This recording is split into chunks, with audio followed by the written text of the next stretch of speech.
This is my video response to A Change Is Gonna Come.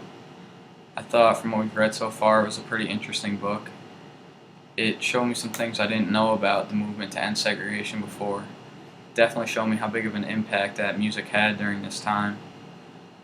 It showed me that the music really inspired the people to work towards the common goal of wanting to end segregation. I think the music was what powered them through suffering through everything that they did, because they kept in mind the common goal that they wanted to end segregation, and they realized that in the end it would be worth it. And during these tough times, I think the music kind of kept their feelings up a little bit. Obviously still it wasn't a good time, but it allowed them to keep moving and keep going to work towards ending segregation.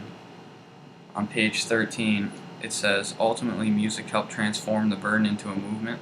I think this shows that again, because it showed that before, obviously, the blacks wanted the segregation to be over with, but this music gave them that extra motivation to work towards that and really suffer through what they did, because in the end it would be better, and in the end segregation would be over with. A few lines below that it also says, King called music the soul of the movement. This really shows how much of an impact that music had during the movement, because even Martin Luther King, like probably the most widely known person for putting an end to segregation, said that music was the soul of the movement. He understands that without music the movement would not have been nearly as successful as it was.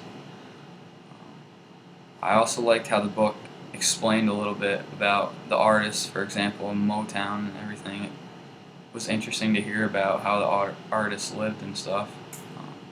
And it's also interesting to think about how these artists actually still have an impact on our music today. Like, for example, some people still listen to that music, and those artists have also had an impact on music that people make today.